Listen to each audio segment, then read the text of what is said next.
Hello students, today we are going to discuss about subject applied mechanics and our new chapter is moments. So let's start with the new chapter.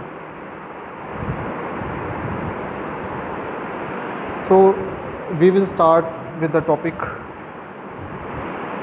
concept of movements.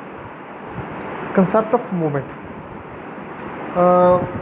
Now what is movement? Movement है ਕੀ ਆ? ठीक है जी। सो ये बारे आप पढ़ना अज तो movement आप डिस्क्राइब किद्दां करते हैं, मूवमेंट की एप्लीकेशन की हैगी आ, ठीक है, कित्थे ये एक्ट करती पई आ, ठीक है। सो ये बारे आप अज पढ़ांगे। सो स्टार्ट करते हैं डेफिनेशन के नाल। डेफिनेशन दे विच आप देखते हैं की हैगा अ फोर्स पुशिज और pools a body in the direction of its application. It also tends to rotate the body in addition to move. ठीक है जी। कोई बॉडी अपने को हैगी आ, जे आप कोई किसी बॉडी के उपर फोर्स लगा रहे हैं, पुश कर रहे हैं, पुल कर रहे हैं, ठीक है जी, तो वो करके बॉडी के उपर की इफैक्ट पै रहा है, वो करके उस फोर्स करके की हो रहा है, वो बॉडी नू की कर रही है, उन्होंने रोटेट कर रही है, ठीक है जी, उन्होंने रोटेट कर रही है या उन्होंने मूव कर रही है, ठीक है जी। तो उस दे बारे मूवमेंट की कह रहा है कि वो जी फोर्स आ, ठीक है जी, उन्होंने आप जी वो फोर्स अपलाई कर रहे हैं उस बॉडी के उत्ते, जी उस रोटेट कर रही है, जिदा आप एग्जाम्पल के मैं समझा रहा, इस देखो एग्जाम्पल आप देखते हैं, ठीक है। जिदा आ फोर्स आ मेरे को बॉडी आ, ठीक है, आ मेरे को बॉडी आ, हम बॉडी के उपर मैं फोर्स अपलाई कर रहा, कुछ इस हिसाब से फोर्स अपलाई कर रहा कि वो की हो रही है, बॉडी की आ रोटेशन जा रही है, ठीक है जी। कि वो जी फोर्स की टेंडेंसी आ जी कि उसनों मूव कर रही है, उस रोटेट कर रही है, ठीक है जी, वो की आ उसनों आप मूवमेंट कहते हैं, ठीक है जी। इनू मैं जो मैथामैटिकल टर्म के डिफाइन करा, मैथामैटिकल टर्म के इनू आप किद्दां डिफाइन कर सकते हैं कि मूवमेंट आ जी वो किहदे बराबर आ, फोर्स जी मैं अपलाई की आ into perpendicular distance, into perpendicular distance. हुण इस बॉडी दे विच फोर्स तो जी आप अपलाई की आ, line of application of force की आ टेंजेंशियल, ये टेंजेंट के उत्ते आ, ठीक है। जो सर्कल आ, सर्कल के उत्ते आ पोजीशन आ फोर्स की, तो इट मीनस ये टेंजेंट पोजीशन होंदी आ, ठीक है। हुण इस फोर्स करके तो परपेंडिकुलर डिस्टेंस कित्थों लेना आप पॉइंट सेंटर पॉइंट तो उपर नूं जाना, ये की होता रेडियस, सर्कल लगी है रेडियस, ठीक है जी। और रेडियस की ये आ गया तो परपेंडिकुलर डिस्टेंस। हुण जदों आप इस हिसाब नाल फोर्स में अपलाई करांगे, ये की इफैक्ट पऊगा बॉडी उपर, बॉडी की करूगी तारी रोटेट करेगी, ठीक है जी। सो इस तरह की फोर्स नूं जेड़ा मतलब कि फोर्स इंटू परपेंडिकुलर डिस्टेंस जे आप काउंट करते हैं, ठीक है जी, वो की बन जाता है मूवमेंट, ठीक है जी, वो की बनता है मूवमेंट बन जाता है, ठीक है जी। सो इनू आप जी मूवमेंट ऑफ फोर्स आ, इनू आप टॉर्क भी कहते हैं, टॉर्क का नाम सुनिया होना तुसीं, ठीक है जी। टॉर्क का की काम हैगा आ, ठीक है, तुसीं सुनिया, वो भी इनू फोर्स इंटू परपेंडिकुलर डिस्टेंस ये नाल ही आप रैफर करते हैं। तो टॉर्क के नाल की वो इफैक्ट की पैदा होता है, इफैक्ट यही पैदा होता है कि वो बॉडी नूं की करती आ, एक टर्निंग इफैक्ट लैके जाती है। जो हम ये की आ टर्न कर रही है बॉडी, ठीक है जी, टर्निंग इफैक्ट हो रही है, मूवमेंट लग रही है फोर्स इंटू परपेंडिकुलर डिस्टेंस, ये की इफैक्ट की पैदा हो रहा है, टर्निंग इफैक्ट पैदा हो रहा, टॉर्क करके की होंगे इफैक्ट, टर्निंग इफैक्ट पैदा होता है, ठीक है जी। सो ये तो एक सिंपल एग्जाम्पल सी। फिर मैं जो एग्जाम्पल लवां बीम की, बीम के भी मूवमेंट लगता है, ठीक है जी। बीम आ मेरे को, बीम आ फोर्स लग रही है, ठीक है, आ फोर्स मैं अप्लाई करती सेंटर में, किन्ने डिस्टेंस तो लग रही है, जे मैं डिस्टेंस दे देवां ये डिस्टेंस सपोज एल आ, तो फोर्स इत्थे मूवमेंट की बन गई, movement is equal to force into small l, ठीक है जी। ये की हो गया कि वह उस फोर्स का जो परपेंडिकुलर डिस्टेंस आ, ठीक है जी, वो बीम के की इफैक्ट पऊगा, बीम के की इफैक्ट पऊगा, वो बीम नूं की करूँगा बैंड करता पाया। हुण ये नहीं कि आप हमेशा यही कहांगे कि मूवमेंट आ, मूवमेंट के विच हमेशा बॉडी की आ रोटेट करती है, नहीं, गल ये नहीं हो रही बॉडी रोटेट कर रही है, वो रोटेट करती है जदों टॉर्क लगता, टॉर्क वेले आप कह सकते टॉर्क जी टॉर्क हमेशा ही ਉਸ ਨੂੰ ਰੋਟੇਸ਼ਨ ਦੇ ਵਿੱਚ ਲੈ ਕੇ ਜਾਂਦੀ ਆ।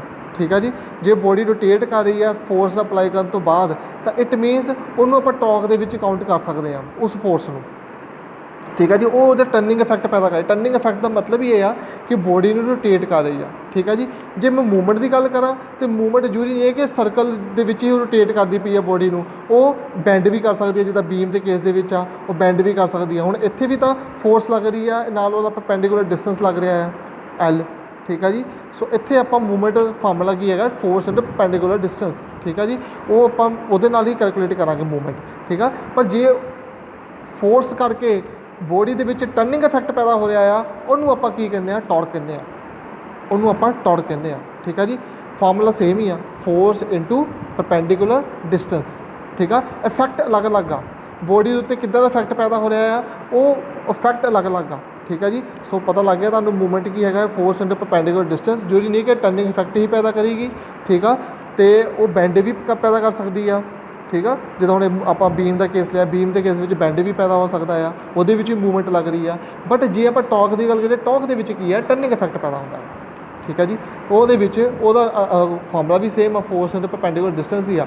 ਬਸ ਕੀ ਆ, ਜੇ ਉਹ 'ਚ ਟਰਨਿੰਗ ਇਫੈਕਟ ਪੈਦਾ ਹੋਇਆ ਤਾਂ ਉਹ ਆਪਾਂ ਟੌਰਕ ਨੂੰ ਕੰਸੀਡਰ ਕਰਦੇ ਹਾਂ। ਠੀਕ ਆ ਜੀ, ਉਹਦੇ ਵਿੱਚ ਉਹ ਵੀ ਇੱਕ ਮੂਵਮੈਂਟ ਹੀ ਆ, ਪਰ ਉਹਨੂੰ ਆਪਾਂ ਟੌਰਕ ਕਹਿ ਦਿੰਦੇ ਆ ਉਸ ਦੌਰਾਨ। ਠੀਕ ਆ ਜੀ, ਸੋ ਮੇਨ ਫਾਰਮੂਲਾ ਤੁਹਾਨੂੰ ਪਤਾ ਲੱਗ ਗਿਆ ਹੈ। ਠੀਕ ਹੈ ਜੀ, ਸੋ ਇਹਦੇ ਜੇ ਮੈਂ ਗੱਲ ਕਰਾਂ ਯੂਨਿਟ ਦੀ, ਯੂਨਿਟ ਕੀ ਆ, ਫੋਰਸ ਦੀ ਯੂਨਿਟ ਕੀ ਹੁੰਦੀ ਹੈ, ਨਿਊਟਨ। ਠੀਕ ਆ, ਅੱਗੇ ਕੀ ਹੈ ਤੁਹਾਡੇ ਕੋਲ, ਲੈਂਥ ਆ, ਲੈਂਥ ਕੀ ਹੁੰਦੀ ਆ, ਮੀਟਰ ਦੇ ਵਿੱਚ। ਠੀਕ ਆ ਜੀ, ਸੋ ਇਹਦਾ ਜਿਹੜਾ ਯੂਨਿਟ ਆ ਉਹ ਕੀ ਬਣ ਗਿਆ, ਨਿਊਟਨ ਮੀਟਰ। ਰਾਈਟ, ਸੋ ਮੈਂ ਨੀਚੇ ਸਪੈਸੀਫਾਈ ਕੀਤਾ ਹੋਇਆ ਦਾ ਯੂਨਿਟ ਇਜ਼ ਨਿਊਟਨ ਮੀਟਰ। ਠੀਕ ਆ, ਇੱਥੇ ਮੂਵਮੈਂਟ ਅਕੋਰਡਿੰਗ ਟੂ ਮੈਂ ਜੋ ਇੱਕ ਡਾਇਗਰਾਮ ਬਣਾਇਆ ਹੈ ਇਹਦੇ ਅਕੋਰਡਿੰਗ ਲਈ ਆ। ਇਹਦੇ ਵਿੱਚ ਕੀ ਆ, ਫੋਰਸ ਡਾਇਰੈਕਸ਼ਨ, ਜਦੋਂ ਵੀ ਡਾਇਰੈਕਸ਼ਨ ਦੇ ਉੱਪਰ ਕੋਈ ਆਪਾਂ ਟਰਮ ਲਿਖਦੇ ਹਾਂ ਨਾ ਤਾਂ ਇਟ ਮੀਨਸ ਉਹ ਫੋਰਸ ਦੀ ਨੂੰ ਹੀ ਕਾਊਂਟ ਕਰਦੇ ਤਕਰੀਬਨ ਆਪਾਂ। ਠੀਕ ਆ ਜੀ, ਸੋ ਆ ਪੀ ਇੱਥੇ ਕੀ ਲਈ ਹੈ, ਮੈਂ ਫੋਰਸ ਲਈ ਹੋਈ ਆ। ਠੀਕ ਆ, ਅਤੇ ਪੀ ਇਜ਼ ਇਕੁਅਲ ਟੂ ਮਤਲਬ ਕੀ ਹੈਗੀ ਤੁਹਾਡੀ ਫੋਰਸ ਇੰਟੂ ਓ ਏ। ਉਹ ਕੀ ਆ, ਪਰਪੈਂਡੀਕੂਲਰ ਸੋਰੀ ਇੱਥੇ ਓ ਪੀ ਆਉਣਾ ਸੀਗਾ, ਇੱਥੇ ਗਲਤ ਹੋ ਗਿਆ ਇੱਥੇ। ਅੱਛਾ, ਇਹ ਵੀ ਪੀ ਹੋ ਗਿਆ, ਵੀ ਪੀ ਹੋ ਗਿਆ। ਇੱਥੇ ਇਹਨੂੰ ਕਿੱਦਾਂ ਕਰੋ, ਇਹਨੂੰ ਕੱਟ ਕੇ ਨਾ ਇੱਥੇ ਲਿਖ ਲਓ ਸੀ। ਠੀਕ ਆ ਜੀ, ਤਾਂ ਕਿ ਕਨਫਿਊਜ਼ਨ ਨਾ ਹੋਵੇ। ਅਤੇ ਆਪਾਂ ਇੱਥੇ ਲੈ ਸਕਦੇ ਹਾਂ, ਮਤਲਬ ਹੁਣ ਆ ਫੋਰਸ ਲੱਗਦੀ ਪਈ ਪੀ, ਆ ਗਈ ਹੈ ਤੁਹਾਡੀ ਫੋਰਸ ਆ, ਇੱਥੇ ਕੀ ਲੱਗਦੀ ਫੋਰਸ ਪੀ, ਅਤੇ ਕਿੰਨੀ ਡਿਸਟੈਂਸ ਲੱਗਦੀ ਪਈ ਆ, ਉਹ ਹੈਗੇ ਪਰਪੈਂਡੀਕੂਲਰ ਡਿਸਟੈਂਸ। ਪਰਪੈਂਡੀਕੂਲਰ ਡਿਸਟੈਂਸ ਇਹਦੇ ਵਿੱਚ ਕੀ ਆ ਜਾਊਗਾ, ਇਹ 'ਚ ਪਰਪੈਂਡੀਕੂਲਰ ਡਿਸਟੈਂਸ ਜਿਹੜਾ ਆਊਗਾ ਉਹ ਆਊਗਾ ਓ ਸੀ। ਇੱਥੇ ਓ ਏ ਨਹੀਂ ਆਉਣਾ, ਸੋਰੀ ਬੇਟਾ, ਇੱਥੇ ਆਉਣਾ ਓ ਸੀ। ਠੀਕ ਆ, ਸੋ ਇੱਥੇ ਚੇਂਜ ਕਰ ਲਿਓ, force into perpendicular distance, force into perpendicular distance. So ਇੱਥੇ ਪੀ ਕੀ ਆ, ਫੋਰਸ ਆ, ਓ ਏ ਕੀ ਹੈ, ਪਰਪੈਂਡੀਕੂਲਰ ਡਿਸਟੈਂਸ। ਪਰਪੈਂਡੀਕੂਲਰ ਡਿਸਟੈਂਸ ਦੇ ਵਿੱਚ ਕੀ ਆ, ਜਿੱਥੇ ਮੈਂ ਲਿਖਿਆ ਹੋਇਆ ਓ ਸੀ, ਆਹ ਵਾਲੀ ਚੀਜ਼, ਇਹ ਉਹਦਾ ਕੀ ਆ, ਪਰਪੈਂਡੀਕੂਲਰ ਡਿਸਟੈਂਸ। ਠੀਕ ਆ ਜੀ, ਸੋ ਸਿੰਪਲ ਫਾਰਮੂਲਾ। ਸੋ ਨੈਕਸਟ ਦੇਖਦੇ ਹਾਂ ਆਪਾਂ,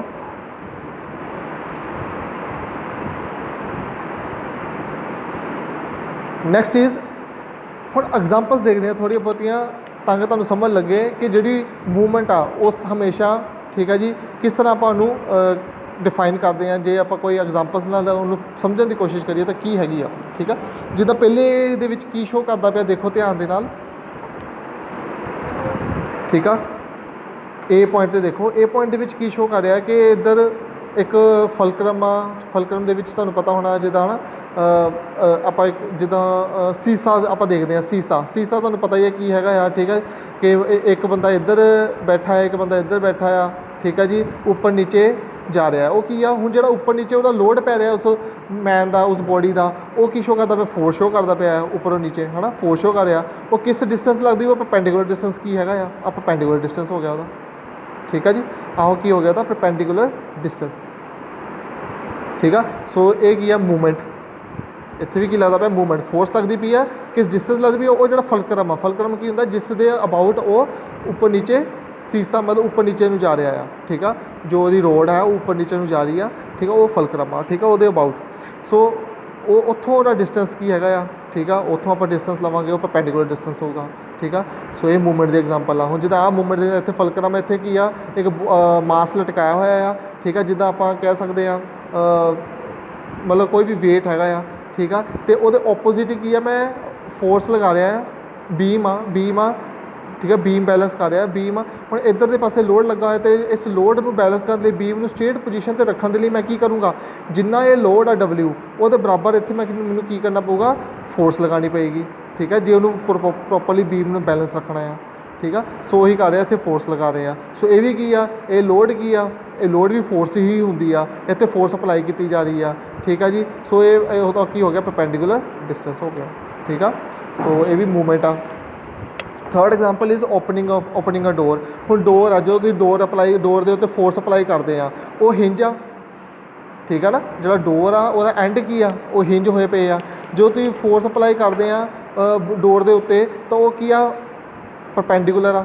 ਫੋਰਸ ਜਿਹੜੀ ਅਪਲਾਈ ਕਰਦੇ ਪਏ ਉਹ ਪਰਪੈਂਡੀਕੂਲਰ ਆ। ਠੀਕ ਆ ਜੀ, ਉਹਦਾ ਡਿਸਟੈਂਸ ਕੀ ਆ, ਮਤਲਬ ਉਹਦਾ ਨੋਰਮਲ ਕਹਿ ਸਕਦੇ ਆ, ਪਰਪੈਂਡੀਕੂਲਰ ਨਹੀਂ ਕਹਾਂਗਾ, ਨੋਰਮਲ ਕਹਿ ਸਕਦਾ ਆ, ਜੋ ਮੈਂ ਫੋਰਸ ਅਪਲਾਈ ਕਰਦਾ ਪਿਆ ਡੋਰ ਦੇ ਉੱਤੇ। ਠੀਕ ਆ ਜੀ, ਹੁਣ ਜਿਹੜੀ ਉਹ ਫੋਰਸ ਆ ਉਹ ਕਿਸ ਡਿਸਟੈਂਸ 'ਤੇ ਹੋ ਰਹੀ ਆ, ਉਹ ਪਰਪੈਂਡੀਕੂਲਰ ਡਿਸਟੈਂਸ 'ਤੇ ਹੋ ਰਹੀ ਆ। ਮਤਲਬ ਫੋਰਸ ਤੁਹਾਡੀ ਇੱਦਾਂ ਐਕਟ ਕਰਦੀ ਪਈ। ਜੇ ਮੈਂ ਉੱਪਰੋਂ ਟੋਪ ਵਿਊ ਦਿਖਾਵਾਂ, ਤੁਹਾਨੂੰ ਟੋਪ ਵਿਊ ਤੋਂ ਦਿਖਾਵਾਂ, ਅਤੇ ਜੇ ਮੈਂ ਟੋਪ ਵਿਊ ਤੋਂ ਦਿਖਾਵਾਂ ਤਾਂ ਇੱਦਾਂ ਤੁਹਾਡੀ ਫੋਰਸ ਲੱਗਦੀ ਪਈ ਆ, ਆਹ ਫੋਰਸ ਲੱਗਦੀ ਪਈ ਆ।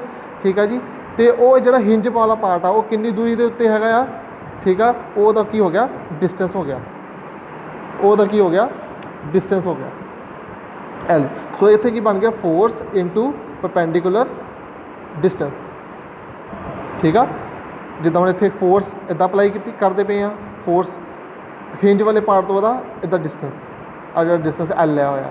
ਸੋ ਇਹ ਕੀ ਹੋ ਗਿਆ, ਮੂਵਮੈਂਟ ਦਾ ਕੇਸ ਹੋ ਗਿਆ। ਠੀਕ ਆ, ਸੋ ਕਹਿਣ ਦਾ ਮਤਲਬ ਕੀ ਆ, ਫੋਰਸ ਇਨਟੂ ਪਰਪੈਂਡੀਕੂਲਰ ਡਿਸਟੈਂਸ। ਠੀਕ ਆ ਜੀ, ਆਪਾਂ ਮੂਵਮੈਂਟ ਦੇ ਵਿੱਚ ਕੰਸੀਡਰ ਕਰਦੇ ਹਾਂ। ਜੇ ਬੋਡੀ ਰੋਟੇਟ ਕਰਦੀ ਪਈ ਆ ਤਾਂ ਉਹਨੂੰ ਟੌਰਕ ਕਹਿ ਦਿੰਦੇ ਆ ਆਪਾਂ। ਟਰਨਿੰਗ ਇਫੈਕਟ ਜਦੋਂ ਪੈਦਾ ਕਰਦੀ ਆ, ਫੋਰਸ ਪਰਪੈਂਡੀਕੂਲਰ ਡਿਸਟੈਂਸ ਦੇ ਉੱਤੇ ਫੋਰਸ ਲੱਗਦੀ ਆ। ਠੀਕ ਆ ਜੀ, ਉਹ ਟਰਨਿੰਗ ਇਫੈਕਟ ਪੈਦਾ ਕਰਦੀ ਤਾਂ ਉਹਨੂੰ ਆਪਾਂ ਟੌਰਕ ਕਹਿੰਦੇ ਆ। Otherwise force into perpendicular distance ਕੀ ਹੈ, ਤੁਹਾਡਾ ਮੂਵਮੈਂਟ ਹੀ ਆ। ਠੀਕ ਆ, ਸੋ ਮੈਂ ਕਹਿ ਸਕਦਾ ਟੌਰਕ ਜਿਹੜਾ ਮੂਵਮੈਂਟ ਦਾ ਹੀ ਪਾਰਟ ਆ, ਇਹ ਵੀ ਕਹਿ ਸਕਦੇ ਹਾਂ। ਠੀਕ ਆ ਜੀ, ਸੋ ਨੈਕਸਟ ਦੇਖਦੇ ਹਾਂ ਆਪਾਂ। ਨੈਕਸਟ ਆ ਗਿਆ ਟਾਈਪਸ ਆਫ ਮੂਵਮੈਂਟਸ। ਠੀਕ ਆ, ਕਿੱਦਾਂ ਦੀ ਮੂਵਮੈਂਟਸ ਹੁੰਦੀਆਂ ਆ। ਹੁਣ ਦੇਖੋ, ਜਦੋਂ ਬੋਡੀ ਦੇ ਉੱਤੇ ਆਪਾਂ ਫੋਰਸ ਅਪਲਾਈ ਕਰਦੇ ਆ, ਠੀਕ ਆ, ਤਾਂ ਉਹ ਬੋਡੀ ਨੂੰ ਕੀ ਕਰਦੀ ਆ, ਉਹ ਤਾਂ ਬੋਡੀ ਦਾ ਇਫੈਕਟ ਕੀ ਪੈਦਾ ਕਰਦੀ ਆ। ਠੀਕ ਆ, ਉਹਨੂੰ ਰੋਟੇਟ ਕਰਨ ਦੀ ਕੋਸ਼ਿਸ਼ ਕਰਦੀ ਹੈ। ਜਾਂ ਤਾਂ ਉਹਨੂੰ ਕਲੋਕਵਾਈਜ਼ ਰੋਟੇਟ ਕਰਨ ਦੀ ਕੋਸ਼ਿਸ਼ ਕਰੂਗੀ, ਜਾਂ ਉਹਨੂੰ ਐਂਟੀ ਕਲੋਕਵਾਈਜ਼ ਰੋਟੇਟ ਕਰਨ ਦੀ ਕੋਸ਼ਿਸ਼ ਕਰੂਗੀ। ਦੋ ਚੀਜ਼ਾਂ ਨਾ, ਜਾਂ ਤਾਂ ਉਹਨੂੰ ਕਲੋਕਵਾਈਜ਼ ਰੋਟੇਟ ਕਰਨ ਦੀ ਕੋਸ਼ਿਸ਼ ਕਰੂਗੀ ਬੋਡੀ ਨੂੰ, ਜਾਂ ਉਹਨੂੰ ਐਂਟੀ ਕਲੋਕਵਾਈਜ਼ ਰੋਟੇਟ ਕਰਨ ਦੀ ਕੋਸ਼ਿਸ਼ ਕਰੂਗੀ। ਸੋ ਟਾਈਪਸ ਆਫ ਮੂਵਮੈਂਟ ਵੀ ਉਸੇ ਤਰੀਕੇ ਨਾਲ ਆ, ਕਲੋਕਵਾਈਜ਼ ਮੂਵਮੈਂਟ ਔਰ ਐਂਟੀ ਕਲੋਕਵਾਈਜ਼ ਮੂਵਮੈਂਟ। ਠੀਕ ਆ, ਜ਼ਿਆਦਾਤਰ ਆਪਾਂ ਕਲੋਕਵਾਈਜ਼ ਮੂਵਮੈਂਟ ਨੂੰ ਕੀ ਕਹਿੰਦੇ ਆ, ਨੈਗੇਟਿਵ ਮੂਵਮੈਂਟ ਵੀ ਕਹਿ ਦਿੰਦੇ ਆ, ਉਹਨੂੰ ਪੋਜ਼ਿਟਿਵ ਮੂਵਮੈਂਟ ਵੀ ਕਹਿੰਦੇ। ਪੋਜ਼ਿਟਿਵ ਆਪਾਂ ਨੈਗੇਟਿਵ, ਇਹ ਜਦੋਂ ਆਪਾਂ ਨੂਮੈਰੀਕਲਸ ਕਰਾਂਗੇ ਤਾਂ ਤੁਹਾਨੂੰ ਆਪਾਂ ਸਮਝਾਵਾਂਗੇ ਕਿ ਪੋਜ਼ਿਟਿਵ ਮੂਵਮੈਂਟ ਕਿੱਦਾਂ ਆਪਾਂ ਮਤਲਬ ਸਾਈਨ ਕਨਵੈਨਸ਼ਨਸ ਆ, ਆਪਾਂ ਕਹਿ ਸਕਦੇ ਹਾਂ ਕਿ ਸਾਈਨ ਕਨਵੈਨਸ਼ਨਸ ਆ। ਜਦੋਂ ਵੀ ਆਪਾਂ ਕੋਈ ਨੂਮੈਰੀਕਲ ਕੱਢਣਾ ਹੁੰਦਾ ਆ ਤਾਂ ਉਸ ਦੌਰਾਨ ਆਪਾਂ ਜਦੋਂ ਬੋਡੀ ਐਂਟੀ ਕਲੋਕਵਾਈਜ਼ ਰੋਟੇਟ ਕਰਦੇ ਤਾਂ ਉਹਦਾ ਜੇ ਨੂਮੈਰੀਕਲ ਵੈਲਿਊ ਆਉਂਦੀ ਤਾਂ ਉਹਨੂੰ ਪੋਜ਼ਿਟਿਵ ਕੰਸੀਡਰ ਕਰਦੇ ਆ, ਜੇ ਉਹ ਕਲੋਕਵਾਈਜ਼ ਰੋਟੇਟ ਕਰਦੇ ਤਾਂ ਉਹਨੂੰ ਆਪਾਂ ਨੈਗੇਟਿਵ ਕੰਸੀਡਰ ਕਰਦੇ ਹਾਂ। ਠੀਕ ਆ ਜੀ, ਇਹ ਸਿਰਫ ਨੂਮੈਰੀਕਲ ਯੂਜ਼ ਕਰਨ ਦੇ ਲਈ ਆ, ਸਾਈਨ ਕਨਵੈਨਸ਼ਨਸ। ਠੀਕ ਆ, ਉਹਦੇ ਵਿੱਚ ਇਸਤੇਮਾਲ ਹੁੰਦੇ ਆ। ਠੀਕ ਆ ਜੀ, ਸੋ ਸਿੰਪਲ ਆ, ਕੁਛ ਇਹ 'ਚ ਦੱਸਣ ਵਾਲੀ ਗੱਲ ਨਹੀਂ ਹੈਗੀ। ਜਿੱਦਾਂ ਕੋਈ ਬੋਡੀ ਦੇ ਉੱਪਰ ਫੋਰਸ ਲਗਾ ਰਹੇ ਆ ਅਤੇ ਤੁਹਾਨੂੰ ਲੱਗਦਾ ਪਿਆ ਕਿ ਉਹਦੇ ਕਰਕੇ ਰੋਟੇਸ਼ਨ ਜਿਹੜੀ ਬੋਡੀ ਦੀ ਹੋ ਰਹੀ ਆ ਕਲੋਕਵਾਈਜ਼, ਜਿੱਦਾਂ ਮੈਂ ਇੱਕ ਬੀਮ ਦੀ ਗੱਲ ਹੀ ਕਰਦਾ ਆ। ਠੀਕ ਆ, ਇੱਕ ਮੈਂ ਬੀਮ ਦੀ ਗੱਲ ਹੀ ਕਰਦਾ ਆ। ਆ ਬੀਮ ਆ ਮੇਰੇ ਕੋਲ। ਠੀਕ ਆ, ਇਹਦੇ ਉੱਪਰ ਮੈਂ ਇੱਦਾਂ ਫੋਰਸ ਲਗਾਈ ਆ। ਹੁਣ ਜੇ ਫੋਰਸ ਲਗਾਈ ਆ ਮੇਰਾ ਹਿੰਜ ਆ, ਇੱਥੇ ਹਿੰਜ ਆ ਸਪੋਜ਼, ਇੱਥੇ ਆਪਾਂ ਉਹਨੂੰ ਬੰਨ੍ਹ ਦਿੱਤਾ, ਫਿਕਸ ਕਰ ਦਿੱਤਾ। ਹੁਣ ਜਦੋਂ ਮੈਂ ਇੱਥੇ ਫੋਰਸ ਲਗਾਵਾਂਗੇ, ਇਹ ਕੀ ਹੈ, ਬੀਮ ਨੂੰ ਨੀਚੇ ਰੋਟੇਟ ਕਰਨ ਦੀ ਕੋਸ਼ਿਸ਼ ਕਰ ਰਹੀ ਹੈ। ਨੀਚੇ ਮਤਲਬ ਕੀ ਆ, ਉਹਨੂੰ ਕਲੋਕਵਾਈਜ਼ ਰੋਟੇਟ ਕਰਨ ਦੀ ਕੋਸ਼ਿਸ਼ ਕਰ ਰਹੀ ਆ ਬੋਡੀ ਨੂੰ। ਠੀਕ ਆ, ਤਾਂ ਉਹ ਕੀ ਹੋ ਗਿਆ ਤੁਹਾਡਾ ਕਲੋਕਵਾਈਜ਼ ਮੂਵਮੈਂਟ। ਠੀਕ ਆ, ਜੇ ਮੈਂ ਨੀਚੇ ਉੱਪਰ ਜਾਵਾਂਗਾ ਤਾਂ ਉਹ ਐਂਟੀ ਕਲੋਕਵਾਈਜ਼ ਰੋਟੇਟ ਕਰਨ ਦੀ ਕੋਸ਼ਿਸ਼ ਕਰਦੀ ਵੀ ਆ, ਤਾਂ ਉਹ ਕੀ ਹੋ ਗਈ ਤੁਹਾਡੀ ਐਂਟੀ ਕਲੋਕਵਾਈਜ਼ ਮੂਵਮੈਂਟ ਹੋ ਗਈ। ਠੀਕ ਹੈ ਜੀ, ਸੋ ਬਸ ਇਹੀ ਟਾਈਪਸ ਆ ਮੂਵਮੈਂਟ ਦੀ। ਨੈਕਸਟ ਆ ਗਿਆ ਪ੍ਰਿੰਸੀਪਲ ਆਫ ਮੂਵਮੈਂਟਸ। ਠੀਕ ਆ, ਇਹ ਬਹੁਤ ਹੀ ਇਸਤੇਮਾਲ ਹੋਣਾ ਆ ਜਦੋਂ ਆਪਾਂ ਰਿਐਕਸ਼ਨਸ ਫਾਈਂਡ ਆਊਟ ਕਰਨੀਆਂ ਆ ਬੀਮ ਦੇ ਵਿੱਚ।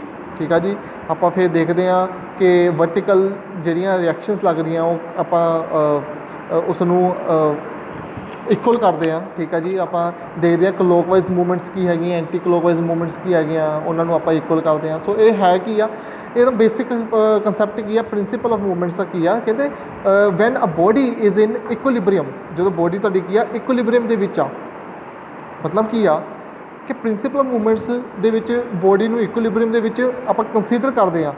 ਠੀਕ ਆ ਜੀ, ਕੰਸੀਡਰ ਕਰਦੇ ਹਾਂ ਕਿ ਬੋਡੀ ਸਾਡੀ ਇਕੁਇਲਿਬਰੀਅਮ ਦੇ ਵਿੱਚ ਆ। ਉਸ ਦੌਰਾਨ ਕੀ ਹੋਊਗਾ ਜੇ ਬੋਡੀ ਸਾਡੀ ਇਕੁਇਲਿਬਰੀਅਮ ਦੇ ਵਿੱਚ ਆ, ਕਹਿੰਦਾ ਪ੍ਰਿੰਸੀਪਲ ਆਫ ਮੂਵਮੈਂਟਸ ਕੀ ਕਹਿੰਦਾ ਕਿ ਜਿਹੜਾ some of anti clockwise movements ਆ, ਜਿੰਨੇ ਵੀ ਫੋਰਸ ਆ ਜਿੰਨੀਆਂ ਵੀ ਫੋਰਸ ਆ ਜਿਹੜੀਆਂ ਉਹ ਫੋਰਸ ਉਸ ਬੋਡੀ ਨੂੰ ਐਂਟੀ ਕਲੋਕਵਾਈਜ਼ ਰੋਟੇਟ ਕਰਨ ਦੀ ਕੋਸ਼ਿਸ਼ ਕਰ ਰਹੀਆਂ ਆ, ਉਹਨਾਂ ਦੀਆਂ ਸਾਰਿਆਂ ਦੀ ਸਮੇਸ਼ਨ ਮਤਲਬ ਉਹਨਾਂ ਸਾਰਿਆਂ ਦੀ ਐਡੀਸ਼ਨ, ਉਹਨੂੰ ਸਾਰਿਆਂ ਨੂੰ ਆਪਾਂ ਪਲੱਸ ਕਰ ਦੇਣਾ ਹੈ, ਠੀਕ ਆ। ਉਹ ਕਿਹਦੇ ਬਰਾਬਰ ਹੋਣਾ ਹੈ? Is equal to sum of clockwise movements about the same point. ਕਿਸੇ ਇੱਕ ਪੁਆਇੰਟ ਤੋਂ ਮੈਂ ਗੱਲ ਕਰਦਾ ਪਿਆ, ਠੀਕ ਆ। ਇੱਕ ਪੁਆਇੰਟ, ਇੱਕ ਮਤਲਬ ਪਲੇਨ ਦੇ ਵਿੱਚ ਗੱਲ ਕਰਦਾ ਪਿਆ ਆ, ਉਹਦੇ ਵਿੱਚ ਫੋਰਸਿਸ ਲੱਗ ਰਹੀਆਂ ਆ। ਕੁਝ ਫੋਰਸਿਸ ਕੀ ਬੋਡੀ ਨੂੰ ਕਲੋਕਵਾਈਜ਼ ਰੋਟੇਟ ਕਰ ਰਿਹਾ, ਕੁਝ ਫੋਰਸਿਸ ਬੋਡੀ ਨੂੰ ਕੀ ਐਂਟੀ ਕਲੋਕਵਾਈਜ਼ ਰੋਟੇਟ ਕਰਦੀਆਂ ਆ, ਠੀਕ ਆ ਜੀ। ਕਹਿੰਦਾ ਜਦੋਂ ਇਕੁਇਲਿਬਰੀਅਮ ਪੋਜੀਸ਼ਨ ਹੋ ਜੂਗੀ ਤਾਂ ਕੀ ਹੋਊਗਾ? ਇਕੁਇਲਿਬਰੀਅਮ ਪੋਜੀਸ਼ਨ ਦੇ ਉੱਤੇ ਕੀ ਹੋਊਗਾ? ਜਿਹੜੀ ਕਲੋਕਵਾਈਜ਼ ਮੂਵਮੈਂਟਸ ਆ ਉਹਨਾਂ ਦਾ ਸਾਰਿਆਂ ਦਾ addition is equals to anti clockwise movements, ਉਹਨਾਂ ਦਾ ਸਾਰਿਆਂ ਦਾ ਐਡੀਸ਼ਨ, ਠੀਕ ਆ ਜੀ। ਉਹ ਦੋਨੋਂ ਕੀ ਹੋ ਜਾਣਗੀਆਂ? ਇਕੁਅਲ ਹੋ ਜਾਊਗੀਆਂ, ਠੀਕ ਆ ਜੀ। ਜਾਂ ਵਾਈਸ ਵਰਸਾ ਆਪਾਂ ਕਹਿ ਸਕਦੇ ਹਾਂ ਕਿ ਜੇ ਦੋਨੋਂ ਇਕੁਅਲ ਆ ਰਹੀਆਂ ਤਾਂ ਇਟ ਮੀਨਸ ਕੀ ਹੈ? ਬੋਡੀ ਤੁਹਾਡੀ ਕੀ ਆ? ਇਕੁਇਲਿਬਰੀਅਮ ਪੋਜੀਸ਼ਨ 'ਚ ਆ। ਇਕੁਇਲਿਬਰੀਅਮ ਪੋਜੀਸ਼ਨ ਤੁਹਾਨੂੰ ਪਤਾ ਹੀ ਆ, ਰੈਸਟ ਪੋਜੀਸ਼ਨ, ਜਿਹਦੇ ਉੱਤੇ ਫੋਰਸਿਸ ਲੱਗ ਵੀ ਰਹੀਆਂ ਪਰ ਉਹ ਸਾਰੀਆਂ ਇੱਕ ਦੂਜੇ ਨੂੰ ਕੀ ਕਰ ਰਹੀਆਂ ਆ? ਕੈਂਸਲ ਆਊਟ ਕਰ ਰਹੀਆਂ, ਠੀਕ ਆ ਜੀ। ਸੋ ਇਹ ਕੀ ਆ? ਪ੍ਰਿੰਸੀਪਲ ਆਫ ਮੂਵਮੈਂਟਸ ਆ, ਠੀਕ ਆ। ਜਾਂ ਮੈਂ ਇਹਨੂੰ ਦੂਜੇ ਢੰਗ ਨਾਲ ਜੇ ਮੈਂ ਗੱਲ ਕਰਾਂ, ਠੀਕ ਆ ਜੀ, ਮੈਂ ਇਹਨੂੰ ਇੱਦਾਂ ਵੀ ਲਿਖ ਸਕਦਾ ਹਾਂ, the algebraic sum of movements is in equilibrium is equal to 0। ਮਤਲਬ ਕਹਿਣ ਦਾ ਮਤਲਬ ਕੀ ਆ? ਹੁਣ ਆਪਾਂ ਪਿੱਛੇ ਗੱਲ ਕੀਤੀ ਹੈ ਕਿ ਜਿਹੜੀ ਕਲੋਕਵਾਈਜ਼ ਮੂਵਮੈਂਟਸ ਉਹ ਨੈਗੇਟਿਵ ਆ, ਜਿਹੜੀ ਐਂਟੀ ਕਲੋਕਵਾਈਜ਼ ਮੂਵਮੈਂਟਸ ਉਹ ਕੀ ਆ? ਪੋਜ਼ਿਟਿਵ ਆ। ਹੁਣ ਜਿਹੜੀਆਂ ਕਲੋਕਵਾਈਜ਼ ਮੂਵਮੈਂਟਸ ਆ, ਠੀਕ ਆ ਜੀ, ਜੇ ਮੈਂ ਗੱਲ ਕਰਾਂ ਜੇ ਕਲੋਕਵਾਈਜ਼ ਮੂਵਮੈਂਟ ਆ ਰਹੀ ਆ ਤੁਹਾਡਾ ਨੈਗੇਟਿਵ ਆ -20 ਕਿਲੋ ਨਿਊਟਨ ਮੀਟਰ, ਠੀਕ ਆ ਜੀ, ਮਾਈਨਸ 'ਤੇ ਆ ਰਹੀ ਆ। ਹੁਣ ਜੇ ਇੱਦਾਂ ਹੀ ਜਿਹੜੀ ਕਲੋਕਵਾਈਜ਼ ਆ ਐਂਟੀ ਕਲੋਕਵਾਈਜ਼ ਆ ਉਹ ਪੋਜ਼ਿਟਿਵ ਆ ਗਈ 20 ਕਿਲੋ ਨਿਊਟਨ ਮੀਟਰ, ਠੀਕ ਆ ਜੀ, ਪੋਜ਼ਿਟਿਵ ਆ ਗਈ, ਇਕੁਅਲ ਟੂ ਕੀ ਹੋ ਗਿਆ? 0। ਜੇ ਮੈਂ ਇੱਦਾਂ ਲਿਖਾਂ ਤਾਂ ਦੋਨੋਂ ਕੀ ਹੋ ਕੈਂਸਲ ਆਊਟ ਹੋ ਗਏ, ਠੀਕ ਆ ਜੀ। ਕੀ ਬਣ ਗਿਆ ਤੁਹਾਡਾ? ਇਕੁਇਲਿਬਰੀਅਮ ਪੋਜੀਸ਼ਨ। ਮਤਲਬ ਕੀ ਆ ਕਿ ਜੇ ਮੈਂ ਸਾਰਿਆਂ ਦਾ ਐਡੀਸ਼ਨ ਕਰ ਦਿੰਦਾ, ਜੋ ਮੈਂ ਸਾਰਿਆਂ ਦਾ ਐਡੀਸ਼ਨ ਕੀਤਾ ਤੇ ਐਂਟੀ ਕਲੋਕਵਾਈਜ਼ ਮੂਵਮੈਂਟ ਆਪਾਂ ਲੈਣੀ ਹੈ ਪੋਜ਼ਿਟਿਵ, ਕਲੋਕਵਾਈਜ਼ ਮੂਵਮੈਂਟ ਆਪਾਂ ਸਾਈਨ ਕਨਵੈਂਸ਼ਨ ਉਹਦਾ ਲੈਣਾ ਨੈਗੇਟਿਵ, ਉਹ ਸਾਰੇ ਕੀ ਹੋਏ ਨੇ? ਆਪਸ ਦੇ ਵਿੱਚ ਕੈਂਸਲ ਆਊਟ ਹੋ ਜਾਣਾ, ਆਨਸਰ ਇਕੁਅਲ ਟੂ ਕੀ ਆ ਜਾਣਾ? ਤੁਹਾਡਾ 0 ਆ ਜਾਣਾ। ਉਦੋਂ ਵੀ ਆਪਾਂ ਕੀ ਕਹਿ ਸਕਦੇ ਹਾਂ? ਬੋਡੀ ਤੁਹਾਡੀ ਕੀ ਆ? ਇਕੁਇਲਿਬਰੀਅਮ ਪੋਜੀਸ਼ਨ ਦੇ ਵਿੱਚ ਆ, ਠੀਕ ਆ ਜੀ। ਸੋ ਇਹ ਸੀਗਾ ਤੁਹਾਡਾ ਪ੍ਰਿੰਸੀਪਲ ਆਫ ਮੂਵਮੈਂਟਸ, ਠੀਕ ਆ। ਜਾਂ ਆਪਾਂ ਇਸ ਢੰਗ ਨਾਲ ਵੀ ਗੱਲ ਕਹਿ ਸਕਦੇ ਹਾਂ, ਨੀਚੇ ਅਲਜੈਬਰਿਕ sum of all the movements, ਜਿੰਨੇ ਵੀ ਹੈਗੇ ਆ ਮੂਵਮੈਂਟਸ ਸਾਰਿਆਂ ਦਾ ਅਲਜੈਬਰਿਕ ਸਮ ਕਰ ਦਿਓ, ਠੀਕ ਆ ਜੀ। ਜਦੋਂ ਇਕੁਇਲਿਬਰੀਅਮ ਦੇ ਵਿੱਚ ਮਤਲਬ ਇਕੁਇਲਿਬਰੀਅਮ ਦੇ ਵਿੱਚ ਮਤਲਬ ਕਿ ਜੇ ਇਕੁਅਲ ਟੂ 0 ਆ ਗਿਆ ਤਾਂ ਇਕੁਇਲਿਬਰੀਅਮ ਦੇ ਵਿੱਚ ਹੀ ਆ, ਠੀਕ ਆ ਜੀ। ਉਹਨੂੰ ਕੀ ਕਹਾਂਗੇ ਆਪਾਂ? ਪ੍ਰਿੰਸੀਪਲ ਆਫ ਮੂਵਮੈਂਟਸ, ਠੀਕ ਆ ਜੀ। ਸੋ ਬਾਕੀ ਆਪਾਂ ਟਾਈਮ ਜ਼ਿਆਦਾ ਹੋ ਗਿਆ, ਆਪਾਂ ਇੱਦਾਂ ਕਰਦੇ ਬਾਕੀ ਨੈਕਸਟ ਟਾਈਮ, ਠੀਕ ਆ, ਨੈਕਸਟ ਲੈਕਚਰ 'ਚ ਦੇਖਾਂਗੇ, ਓਕੇ। ਤੇ